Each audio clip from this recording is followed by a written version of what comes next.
Hi friends, ఎలా ఉన్నారు? రాగి ఇత్తడి ఎలా క్లీన్ చేసుకోవాలి ఈరోజు మన వీడియో. వేడి నీళ్ళు, చింతపండు, నిమ్మరసం, సాల్ట్. మన ఇంట్లో మనం వాడే షాంపూ ఉంటుంది కదా, షాంపూ ఒక 2 ప్యాకెట్స్ అందులో వేయాలి. రాగి ఇత్తడి సామాన్లు చూసారా నావి ఎంత నల్లగా ఉన్నాయో.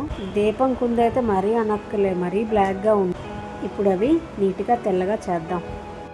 చూసారా, జస్ట్ వాటర్ అలా ముంచితేనే ఎంత తొందరగా వదిలేసిందో ఆ బ్లాక్ అన్నది.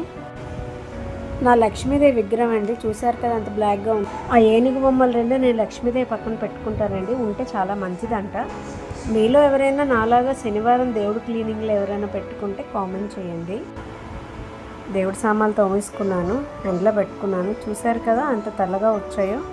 ఇలా ఫొటోస్ కూడా క్లీన్ చేసుకోవాలి కదా, దేవుడి మందిరం అంతా కూడా క్లీన్ చేసుకున్నాను. ఫొటోస్ అన్నీ క్లీన్ చేసుకున్నాను.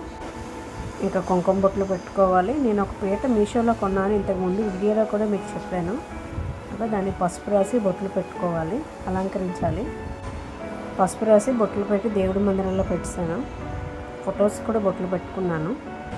మన గ్రహణం కూడా వచ్చింది కదా, అప్పుడు కూడా దేవుడిని క్లీన్ చేసుకోవాలి కదా, నాకు అవ్వలేదు. అందుకే శనివారం అయితే క్లీన్ చేసుకున్నాను. ఈ దేవుళ్ళు క్లీన్ చేయడానికి నేనైతే 5:30కి లేచాను, ఇప్పుడు వరకు అవ్వలేదు. ఇప్పుడైతే 8 అయింది.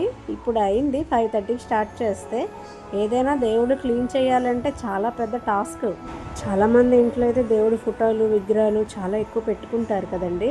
మరి వాళ్ళకి ఎంత టైం పడుతుందో క్లీన్ చేయడానికి, నాకే ఇంత టైం పట్టిందంటే. చూసారా, మొత్తానికైతే నా దేవుడు క్లీనింగ్ అయిపోయిందండి. ఫ్లవర్స్తో అలంకరించుకున్నాను. ఆ ఫ్లవర్స్ అన్నీ మా చెట్లకి పూసినవేనే. గులాబీ చూసారా ఎంత బాగున్నదో. మీరు కూడా ఒకసారి చూసి మా దేవుడికి దండం పెట్టుకోండి.